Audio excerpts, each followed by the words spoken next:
The month of April is dedicated to Parkinson's disease awareness, and this year, an estimated 90,000 people will be diagnosed with the progressive brain disorder. There is no cure for Parkinson's, but researchers have been focusing on exercise as a way for patients to live longer and to limit the symptoms associated with the disease. I want to help slow down Parkinson's. That's my whole purpose here. I want my body to become better shape and my mind more active so that they both can cooperate with each other. Fort Dodge is one of the newest locations to offer Rock Steady Boxing. It's a non-contact, boxing-inspired fitness routine, combining physical exercise with cognitive challenges to help the brain connect with the body. This is a personal story for our own Elias Johnson. Tonight at 10, he'll show us how this class is making a difference and why access to therapies for Parkinson's patients will become even more important in the next 10 years.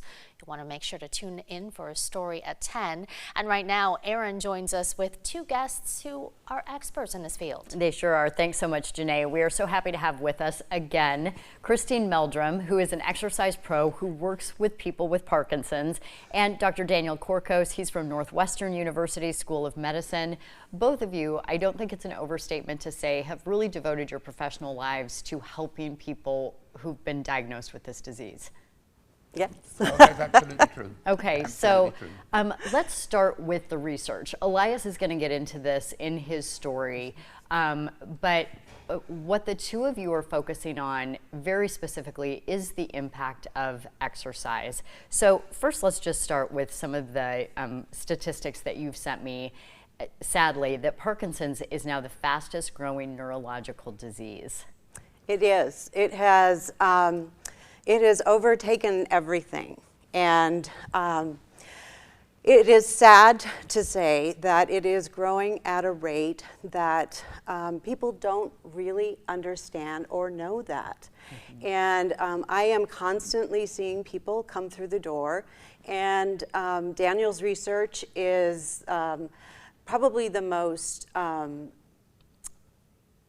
important research out there for hope for people with Parkinson's.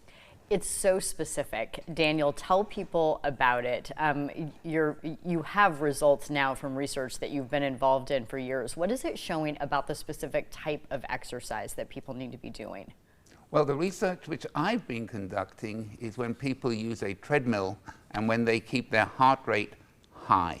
And there's mounting evidence that if you exercise and keep your heart rate high, you can delay the rate at which the disease progresses. Mm-hmm.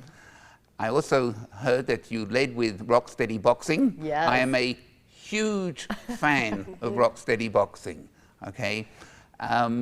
If you actually watch people doing Rock Steady Boxing, they're animated, they're engaged, and I think it is terrific. And one of the things you'll note on many good Rock Steady Boxing programs, the emphasis also on keeping the heart rate high. Yeah, so we have some video right now of people doing this locally. Here's Elias's mom, Kathy. He calls her Southpaw, Kathy Southpaw Johnson.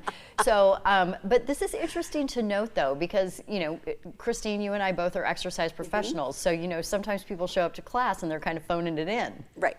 So people need to push themselves. They do.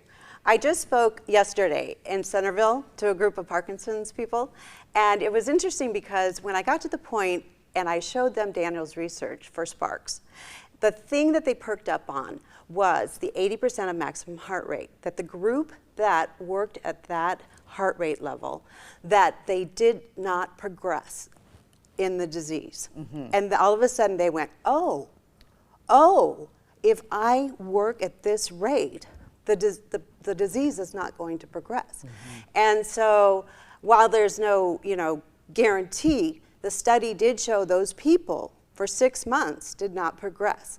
And so I said, do you want to find your 80% of maximum heart rate? And they were like, yes. Yes. Yes. And so we turned on the music and we started moving, and they were so happy because they found it. Like within a few minutes, they were there.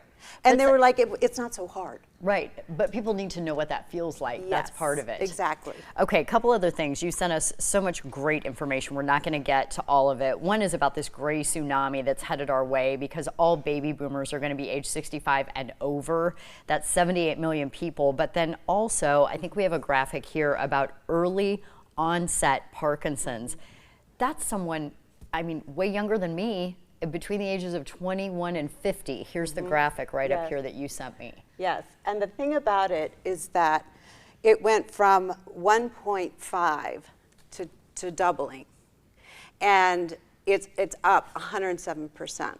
Wow. And that was a 2020 research study. So, and that's not age that's causing that. No, and you have some information about this too, the use of pesticides and just industrialization in general having the highest rates of PD. So much more we could talk about. I'm so grateful for the two of you being here again.